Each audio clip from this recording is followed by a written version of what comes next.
दोस्तों नमस्कार, मेरा नाम है राजेंद्र प्रताप सिंह और आप देख रहे हैं YouTube channel view point with Rajendra. अगर आप टीजीटी, पीजीटी, एलटी ग्रेड सहित विभिन्न राज्यों की कला विषय के शिक्षक बनने की तैयारी कर रहे हैं तो प्रस्तुत है 30 प्रश्नों की व्याख्या सहित नई श्रृंखला सुपर 30। और उम्मीद है कि आपकी कला विषय की तैयारी को आसान बनाएगी यह श्रृंखला। अगर आप चैनल पर नए हैं तो चैनल को सब्सक्राइब जरूर कर लीजिएगा ताकि आपको कला विषय से संबंधित नए वीडियो लगातार मिलते रहें। तो फिर चलिए प्रश्नों को शुरू करते हैं। पहला प्रश्न है, रेखाएं किस तत्व का भाग होती हैं? तो इसका सही उत्तर है ऑप्शन बी, रूप। रेखाएं कला के बुनियादी तत्वों में से एक है और ये रूप का एक अभिन्न अंग होती है। रेखाएं वस्तुओं की सीमाएं, रूपरेखा और ढांचे को परिभाषित करती हैं। एक चित्रकार या कलाकार रेखाओं का उपयोग करके किसी भी वस्तु का मूल आकार, उसकी गति या उसके भावों को व्यक्त करता है। अगला प्रश्न है, जल रंग चित्रण में मुख्य माध्यम है? इसका सही उत्तर होगा ऑप्शन डी, वाटर कलर। जल रंग चित्रण, जिसे सामान्यतः वाटर कलर पेंटिंग के नाम से जाना जाता है, एक ऐसी तकनीक है जिसमें रंगों को पानी के साथ मिलाकर प्रयोग किया जाता है। इस विधि में रंग वर्णक को एक पारदर्शी आधार में निलंबित किया जाता है जो पानी में घुलनशील होता है। वाटर कलर अपनी पारदर्शिता और चमक के लिए प्रसिद्ध है, जिसे कलाकार परतों में काम करके गहरे से गहरे टोन तक प्रभाव डाल सकते हैं। अगला प्रश्न है कि निम्नलिखित में से कौन सी रंग योजना संपूरक रंग योजना कहलाती है? तो इसका सही उत्तर है ऑप्शन बी, पीला और बैंगनी। पूरक रंग योजना में ऐसे रंग शामिल होते हैं जो रंग चक्र पर एक दूसरे के ठीक विपरीत स्थित होते हैं। जब इन रंगों को एक साथ उपयोग किया जाता है तो वे एक दूसरे की चमक और तीव्रता को बढ़ाते हैं, जिससे एक संतुलित और गतिशील दृश्य प्रभाव उत्पन्न होता है। पीला और बैंगनी पूरक रंगों का एक उत्कृष्ट उदाहरण है। इसी तरह लाल का पूरक हरा और नीले का पूरक नारंगी है। इन विपरीत रंगों का उपयोग कला और डिजाइन में दृश्यात्मक रुचि और संतुलन बनाने के लिए प्रयोग किया जाता है। अगला प्रश्न है, बनावट किस प्रकार की अभिव्यक्ति होती है? तो इसका सही उत्तर है ऑप्शन ए, दृष्टिगोचर और स्पर्शनीय दोनों। कला में बनावट वह तत्व है जो किसी सतह की गुणवत्ता को संदर्भित करता है। यह दो मुख्य तरीके से अनुभव किया जा सकता है, दृष्टिगोचर यानी विजुअल और स्पर्शनीय। दृष्टिगोचर बनावट वह होती है जिसे हम देखकर महसूस करते हैं। कलाकार विभिन्न तकनीकों का उपयोग करके ऐसी बनावट का भ्रम पैदा कर सकते हैं, जैसे स्ट्रोक की दिशा, रंग या प्रकाश का उपयोग। और स्पर्शनीय बनावट वह होती है जिससे हम वास्तव में छू कर महसूस कर सकते हैं, जैसे किसी खुरदरी सतह की असमानता या किसी चिकनी सतह की कोमलता। इस प्रकार बनावट न केवल कलाकृति को वास्तविकता प्रदान करती है बल्कि दर्शकों के लिए एक संवेदी अनुभव भी बनाती है। अगला प्रश्न है कि कैनवस पर चित्र बनाने की विधि को क्या कहते हैं? तो इसका सही उत्तर है option c, oil painting. Canvas पर चित्र बनाने की सबसे आम और पारंपरिक विधि को ऑयल पेंटिंग कहा जाता है। ऑयल पेंटिंग में रंगों को सूखे पिगमेंट को तेल, जिसमें कि अलसी का तेल या अखरोट का तेल आदि मिलाते हैं, इसके साथ बनाया जाता है। अगला प्रश्न है, पल्लव कालीन वास्तुकला की एक विशिष्ट विशेषता है। तो इसका सही उत्तर है ऑप्शन बी, गुफा मंदिरों की शुरुआत। पल्लव काल लगभग 6वीं से 9वीं शताब्दी के आसपास का दक्षिण भारत की कला और वास्तुकला के इतिहास में एक महत्वपूर्ण अध्याय है। पल्लव शासकों ने चट्टानों को काट कर मंदिरों के निर्माण की परंपरा की शुरुआत की, जो उनकी वास्तुकला की एक विशिष्ट विशेषता थी। जैसे कि महाबलीपुरम के मंडप और रथ इसके प्रमुख उदाहरण हैं। इन संरचनाओं को एक ही विशाल चट्टान को तराश कर बनाया गया था, जिसमें गुफा मंदिरों की तरह आंतरिक कक्ष और विस्तृत नक्काशी शामिल थी। अगला प्रश्न है, मौर्यकालीन कला का सर्वोत्तम उदाहरण कौन सा माना जाता है? तो इसका सही उत्तर है ऑप्शन ए, अशोक स्तंभ। मौर्यकालीन कला लगभग जो इसका समय है वो है 322 से 185 ईसा पूर्व। ये भारतीय कला के इतिहास में एक महत्वपूर्ण स्थान रख इसका सर्वोत्तम उदाहरण सम्राट अशोक द्वारा निर्मित स्तंभ माने जाते हैं। ये स्तंभ पूरे भारतीय उपमहाद्वीप में स्थापित किए गए थे और अपनी असाधारण कारीगरी, पालिश की हुई सतहों और ऊपरी हिस्सों पर जानवरों की मूर्तियों जैसे कि सिंह, बैल, हाथी आदि की प्रतिलिपि के लिए जाने जाते हैं। और इन स्तंभों पर उत्कीर्ण किया गया है अशोक के धर्मोपदेश को, उनके विचारों को, उनके धार्मिक विचारों को उस पर दर्शाया गया है। अशोक स्तंभ मौर्यकालीन कला की परिपक्वता, तकनीकी कौशल और सौंदर्य बोध का प्रतीक माना जाता है। अगला प्रश्न है कि दो रंगों को मिलाकर नया रंग बनाने की प्रक्रिया कहलाती है? तो इसका उत्तर है ऑप्शन सी, रंग मिश्रण। दो या दो से अधिक रंगों को एक साथ मिलाकर एक नया रंग बनाने की प्रक्रिया को रंग मिश्रण कहते हैं। यह कला का एक मूलभूत सिद्धांत है। जैसे कि प्राथमिक रंगों लाल, नीला, पीला को विभिन्न अनुपातों में मिलाकर द्वितीयक और तृतीयक रंग बनाए जा सकते हैं। उदाहरण के लिए नीला और पीला को अगर मिलाते हैं तो हरा रंग बनता है, जबकि लाल और नीला मिलाकर बैंगनी बनता है। रंग मिश्रण कलाकारों को अपनी पैलेट में असीमित विविधता प्रदान करता है। अगला प्रश्न है, बर्ड्स आई व्यू चित्रण में देखने का कोण होता है? तो इसका सही उत्तर है ऑप्शन सी, ऊपर से नीचे। बर्ड्स आई व्यू एक ऐसा परिप्रेक्ष्य है जिसमें किसी विषय या दृश्य को ऊपर से नीचे देखा जाता है, ठीक वैसे ही जैसे एक पक्षी ऊंचाई से देखता है। इस कोण का उपयोग करके कलाकार दर्शक को एक विस्तृत और व्यापक दृश्य प्रदान कर सकता है, जिसमें वस्तुओं या दृश्यों का आकार छोटा दिखाई देता है। यह तकनीक अक्सर मानचित्र, वास्तुकला, रेखा चित्रों या ऐसी कलाकृतियों में प्रयोग की जाती है जहां संपूर्ण दृश्य या लेआउट को एक साथ दिखाना होता है। यह दर्शक को स्थान और वस्तुओं के बीच के संबंधों को समझने में मदद करता है। अगला प्रश्न है, स्पेस डिवीजन चित्र रचना में प्रयुक्त होता है? तो इसका सही उत्तर है ऑप्शन सी, तत्वों के संतुलित विभाजन में। स्पेस डिवीजन चित्रकला की रचना का एक महत्वपूर्ण सिद्धांत है। इसका तात्पर्य एक चित्र तल या कैनवस पर विभिन्न दृश्य तत्वों जैसे कि आकृतियों, आकारों, रंगों और रेखाओं को व्यवस्थित और संतुलित तरीके से वितरित करना है। यह सिर्फ खाली या भरे हुए स्थान के विभाजन से संबंधित नहीं है, बल्कि इस बात पर ध्यान केंद्रित करता है कि कैसे विभिन्न तत्वों को इस तरह से रखा जाए कि वे एक दूसरे के साथ सामंजस्य स्थापित करें और दर्शक की आंख को पूरे चित्र में सहजता से मार्गदर्शन करें। अगला प्रश्न है, समीक्षा और विश्लेषण में प्रमुख अंतर है? तो इसका सही उत्तर है ऑप्शन ए, समीक्षा भावात्मक होती है, विश्लेषण तकनीकी। समीक्षा और विश्लेषण दोनों ही किसी कलाकृति को समझने के तरीके हैं, लेकिन उनमें महत्वपूर्ण अंतर है। समीक्षा अक्सर अधिक व्यक्तिगत और भावनात्मक प्रतिक्रिया पर आधारित होती है। इसमें आलोचक अपनी पसंद, नापसंद, प्रभाव और कलाकृति के प्रति अपनी समग्र भावना व्यक्त करते हैं। इसके विपरीत विश्लेषण अधिक वस्तुनिष्ठ और तकनीकी होता है। अगला प्रश्न है, एस्थेटिक वैल्यू का मुख्य आधार होता है? तो इसका सही उत्तर है ऑप्शन सी, दर्शक में उत्पन्न सौंदर्य अनुभव। एस्थेटिक वैल्यू या सौंदर्यपरक मूल्य किसी कलाकृति की वह गुणवत्ता है जो उसमें निहित सुंदरता या कलात्मकता के कारण दर्शक में एक विशेष प्रकार का सौंदर्य अनुभव उत्पन्न करती है।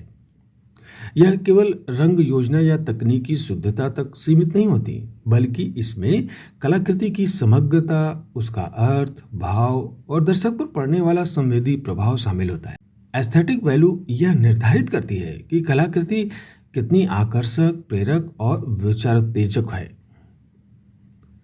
अगला प्रश्न है कि किसी चित्र में थर्ड पर्सन पर्सपेक्टिव किसे दर्शाता है? तो इसका सही उत्तर है ऑप्शन बी, कहानीकार की दृष्टि। कला और साहित्य दोनों में थर्ड पर्सन पर्सपेक्टिव का अर्थ है कि किसी घटना या दृश्य को एक बाहरी और निष्पक्ष दृष्टिकोण से देखना। जैसे एक कहानीकार जो कहानी के पात्रों या घटनाओं में सीधे शामिल नहीं है।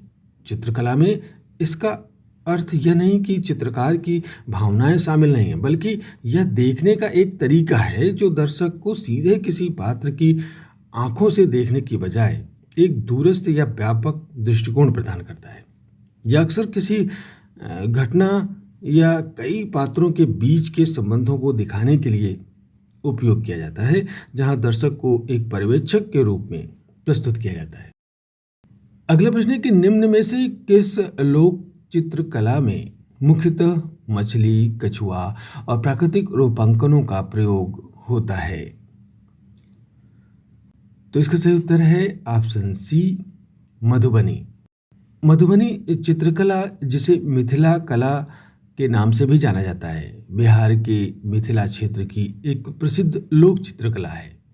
इस कला शैली की एक विशिष्ट विशेषता है कि विभिन्न प्रकार के प्राकृतिक रूपांकनों, विशेष रूप से मछली, कछुआ, पक्षियों, फूलों और पेड़ों का व्यापक रूप से उपयोग किया जाता है। ये रूपांकन अक्सर धार्मिक और पौराणिक कहानियों के साथ साथ दैनिक जीवन के दृश्यों को दर्शाते हैं। अगला प्रश्न है, एम.एफ. हुसैन किस चित्रकला आंदोलन से जुड़े माने जाते हैं? तो इसका सही उत्तर है ऑप्शन ए, प्रगतिशील कलाकार समूह। एम.एफ. हुसैन भारतीय आधुनिक कला के सबसे प्रमुख और प्रभावशाली व्यक्तियों में से एक थे। उन्हें प्रगतिशील कलाकार समूह यानी प्रोग्रेसिव आर्टिस्ट ग्रुप यानी पैग के संस्थापक सदस्यों में से एक माना जाता है, जिसकी स्थापना वर्ष 1947 में मुंबई में हुई थी। इस समूह का उद्देश्य भारतीय कला को औपनिवेशिक प्रभावों से मुक्त करना और एक नई आधुनिक और भारतीय पहचान को स्थापित करना था। अगला प्रश्न है, national gallery of modern art Bharat में स्थित है, कहाँ पर?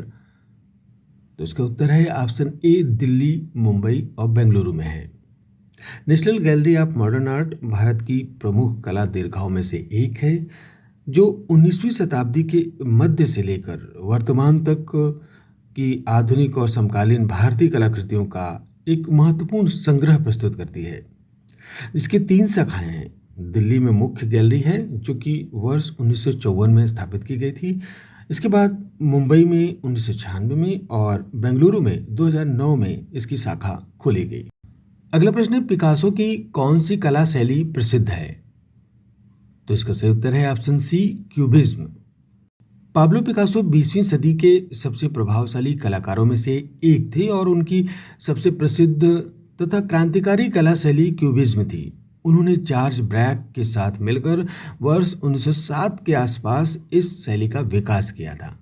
क्यूबिज्म में वस्तुओं को छोटे ज्यामितीय आकृतियों में तोड़ा जाता है और उन्हें विभिन्न दृष्टिकोणों से एक साथ चित्रित किया जाता है, जिससे सपाट कैनवस पर त्रिआयामी प्रभाव उत्पन्न होता है। यह शैली पारंपरिक परिप्रेक्ष्य और चित्रण तकनीकों को चुनौती देती है, जिससे कला के इतिहास में एक मौलिक बदलाव आया है।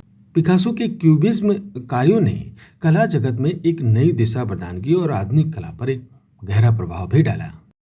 अगला प्रश्न है, म्यूजियम ऑफ मॉडर्न आर्ट स्थित है?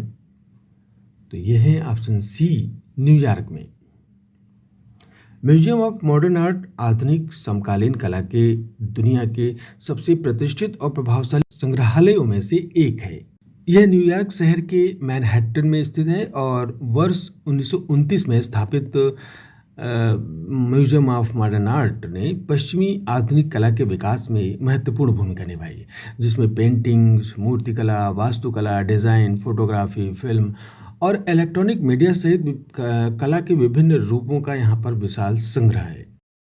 अगला प्रश्न है, टेट मॉडर्न एक प्रसिद्ध कला संस्थान है? तो इसका सही उत्तर है ऑप्शन बी, ब्रिटेन में। टेट मॉडर्न ब्रिटेन में स्थित एक अंतर्राष्ट्रीय स्तर पर प्रसिद्ध आधुनिक और समकालीन कला संग्रहालय है। यह लंदन के टेम्स नदी के किनारे स्थित है और यह दुनिया के सबसे बड़े आधुनिक कला संग्रहालयों में से एक है। अगला प्रश्न है, सौंदर्य शास्त्र में रुचि का निर्णय किस विचारक से संबंधित है? तो इसका सही उत्तर है ऑप्शन ए, कांट। सौंदर्य शास्त्र में रुचि का निर्णय की अवधारणा जर्मन दार्शनिक इमैनुअल कांट से गहराई से जुड़ी हुई है। इसमें उन्होंने अपनी कृति क्रिटिक ऑफ जजमेंट में इस अवधारणा को विस्तार से समझाया। कांट के अनुसार सौंदर्य का अनुभव या रुचि निर्णय निस्वार्थ और उद्देश्यहीन होता है। इसका अर्थ है कि जब हम किसी वस्तु को सुंदर पाते हैं तो यह हमारी व्यक्तिगत इच्छाओं या उपयोगिता से जुड़ा नहीं होता, बल्कि एक सार्वभौमिक अपील करता है। यह निर्णय किसी अवधारणा पर आधारित नहीं होता, बल्कि केवल आनंद की भावना पर आधारित होता है, जो इसे तर्कसंगत निर्णयों से अलग करता है। कांट का यह विचार सौंदर्य शास्त्र के दर्शन में एक मील का पत्थर है। अगला प्रश्न है, समकालीन भारतीय कला में रखरखाव या संरक्षण की सबसे बड़ी चुनौती क्या है? तो इसका सही उत्तर है ऑप्शन सी, सामग्री की विविधता और नाजुकता। समकालीन भारतीय कला में रखरखाव और संरक्षण की सबसे बड़ी चुनौती सामग्री की विविधता और नाजुकता है। आधुनिक और समकालीन कलाकार अक्सर पारंपरिक माध्यमों जैसे कि तेल पेंटिंग या कांस्य मूर्ति कला के आदि के बजाय अपरंपरागत और विविध सामग्रियों का उपयोग करते हैं, जिनमें डिजिटल मीडिया, स्थापना कला, प्रदर्शन कला, मिश्रित मीडिया और जैविक सामग्री शामिल है। इनमें से कई सामग्रियां समय के साथ अस्थिर होती हैं, खराब हो सकती हैं। अगला प्रश्न है, निम्नलिखित में से किस कलाकार ने भारतीय चित्रकला में नारी विषयों को समकालीन संवेदना से जोड़ा? तो इसका उत्तर है ऑप्शन बी, अर्पिता सिंह। अर्पिता सिंह एक प्रसिद्ध समकालीन भारतीय कलाकार हैं, जिन्होंने भारतीय चित्रकला में नारी विषयों को एक समकालीन संवेदना के साथ प्रस्तुत किया। उनके काम अक्सर महिलाओं के जीवन, उनकी चिंताओं, इच्छाओं और अनुभवों को दर्शाते हैं, लेकिन एक पारंपरिक या आदर्शकृत तरीके से नहीं, बल्कि एक आधुनिक और अक्सर खंडित परिप्रेक्ष्य से। अगला प्रश्न है कि परिप्रेक्ष्य से क्या अभिप्रेत है? तो इसका सही उत्तर है ऑप्शन बी, गहराई और दूरी का आभास। परिप्रेक्ष्य कला में एक ऐसी तकनीक है जो द्विआयामी सतह पर गहराई और दूरी का भ्रम पैदा करती है। यह वस्तुओं को इस तरह से चित्रित करने का तरीका है जिससे वे दर्शक से दूर या पास दिखाई दें, ठीक वैसे ही जैसे वास्तविक जीवन में दिखते हैं। इनमें रेखाओं का प्रयोग करके वस्तुओं को छोटा दिखाना, समानांतर रेखाओं को एक बिंदु पर मिलना दिखाना और रंगों व टोन के माध्यम से वायुमंडलीय प्रभाव उत्पन्न करना शामिल होता है। अगला प्रश्न है, पर्सपेक्टिव विद दो वेनिसिंग पॉइंट किसे दर्शाते हैं? तो इसका सही उत्तर है ऑप्शन बी, तृतीय बिंदु दृश्य, यानी कि 2 पॉइंट पर्सपेक्टिव। यह परिप्रेक्ष्य तकनीक तब उपयोग की जाती है जब किसी वस्तु या दृश्य को ऐसे दृष्टिकोण से देखा जाता है कि उसकी दो भुजाएं दर्शक से दूर हो रही हों और क्षितिज रेखा पर दो अलग अलग लुप्त बिंदुओं पर मिलती हुई प्रतीत हो। यह एक एकल लुप्त बिंदु परिप्रेक्ष्य की तुलना में अधिक जटिल और यथार्थवादी दृश्य प्रदान करता है। अगला प्रश्न है, चित्र रचना में कंट्रास्ट और एम्फेसिस का प्रयोग दर्शाता है? तो इसका सही उत्तर है ऑप्शन सी, ध्यानाकर्षण। चित्रकला में कंट्रास्ट और एम्फेसिस यानी जोर देना दोनों ही दर्शक का ध्यान आकर्षित करने में महत्वपूर्ण सिद्धांत है। कंट्रास्ट तब उत्पन्न होता है जब विभिन्न तत्वों जैसे कि रंग, टोन, बनावट या आकार के बीच तीव्र भिन्नता उत्पन्न होती है। यह भिन्नता मुख्य विषय या चित्र के किसी विशिष्ट क्षेत्र को उभारने में मदद करती है। एम्फेसिस का अर्थ है कि चित्र के किसी विशेष बिंदु या तत्व को प्रमुख बनाना ताकि दर्शक की नज़र सीधे उसी पर पड़े। इन दोनों सिद्धांतों का उपयोग करके कलाकार यह सुनिश्चित करता है कि दर्शक चित्र के सबसे महत्वपूर्ण हिस्से को पहचाने और उस पर ध्यान केंद्रित करे। अगला प्रश्न है, यदि किसी कला आलोचक की समीक्षा केवल भावनात्मक प्रतिक्रिया पर आधारित हो तो वह क्या होगी? तो इसका सही उत्तर है ऑप्शन ए, प्रभाववादी आलोचना होगी। यदि किसी कला आलोचक की समीक्षा मुख्य रूप से उसकी व्यक्तिगत प्रतिक्रियाओं और छापों पर आधारित होती है, तो उसे प्रभाववादी आलोचना कहा जाता है। इस प्रकार की आलोचना में आलोचक कलाकृति के वस्तुनिष्ठ विश्लेषण पर कम ध्यान केंद्रित करता है और इसके बजाय वह व्यक्त करता है कि कलाकृति ने उसे व्यक्तिगत रूप से कैसा महसूस कराया, खुशी, उदासी, प्रेरणा या कोई अन्य भावना। अगला प्रश्न है, निम्न में से किस माध्यम में लेयरिंग तकनीक सबसे अधिक उपयोगी होती है? तो इसका सही उत्तर है ऑप्शन बी। लेयरिंग तकनीक के विभिन्न कला माध्यमों में उपयोग की जाती है, लेकिन यह तैल रंगों में सबसे अधिक प्रभावी और बहुमुखी है। तैल रंग धीरे धीरे सूखते हैं, जिससे कलाकार को प्रत्येक परत पर विस्तार से काम करने और रंगों को आसानी से मिश्रित करने का पर्याप्त समय मिलता है। वे अपारदर्शी या पारदर्शी दोनों तरह से लगाए जा सकते हैं, जिससे प्रकाश, गहराई और जटिल रंग प्रभाव उत्पन्न करने के लिए कई पतली या मोटी परतों को एक के ऊपर एक चढ़ाया जा सकता है। अगला प्रश्न है, यदि एक चित्र में लय, ताल और गति के तत्व उपस्थित हों तो वह कैसा प्रभाव उत्पन्न करता है? तो इसका सही उत्तर है ऑप्शन बी, गतिशील। चित्रकला में लय, ताल और गति ऐसे सिद्धांत हैं जो दर्शक की आंख को चित्र के भीतर एक व्यवस्थित प्रवाह में चलने का अनुभव कराते हैं। लय विभिन्न तत्वों जैसे कि रेखाओं, आकृतियों या रंगों के दोहराव से उत्पन्न होती है। ताल उस गति को नियंत्रित करता है जिससे आंख इन दोहराए गए तत्वों से गुजरती है। जब ये तीनों तत्व सामंजस्य में होते हैं तो चित्र एक गतिशील प्रभाव उत्पन्न करता है। यह दर्शक को चित्र के विभिन्न हिस्सों में घूमने और उसमें निहित ऊर्जा या कहानी को महसूस करने के लिए आमंत्रित करता है, जिससे चित्र स्थिर व नीरस लगने के बजाय जीवंत और सक्रिय प्रतीत होता है। अगला प्रश्न है, रेखाओं की विविधता से कौन से तत्वों की अभिव्यक्ति संभव होती है? तो इसका सही उत्तर है ऑप्शन सी, गति, दिशा, भावना। चित्रकला में रेखाएं केवल आकृतियां बनाने के लिए ही नहीं होती हैं, बल्कि वे कई अमूर्त तत्वों की अभिव्यक्ति का शक्तिशाली माध्यम है। रेखाओं की विविधता उनकी मोटाई, वक्रता, भंगिमा और निरंतरता से गति, दिशा और भावना को संप्रेषित किया जा सकता है। उदाहरण के लिए ऊर्ध्वाधर रेखाएं स्थिरता और शक्ति दर्शा सकती हैं, जबकि क्षैतिज रेखाएं शांति का भाव देती हैं। टेढ़ी मेढ़ी या लहरदार रेखाएं गति और ऊर्जा का सुझाव दे सकती हैं। इसी तरह हल्की नाजुक रेखाएं कोमलता व्यक्त कर सकती हैं, जबकि मोटी दृढ़ रेखाएं शक्ति या क्रोध को दर्शाती हैं। अगला प्रश्न है, यदि किसी चित्र में हल्के और गहरे रंगों का संतुलन हो तो वह दर्शाता है? तो इसका सही उत्तर है ऑप्शन बी। चित्रकला में जब हल्के और गहरे रंगों का प्रभावी ढंग से संतुलन होता है तो वह मुख्य रूप से कंट्रास्ट को दर्शाता है।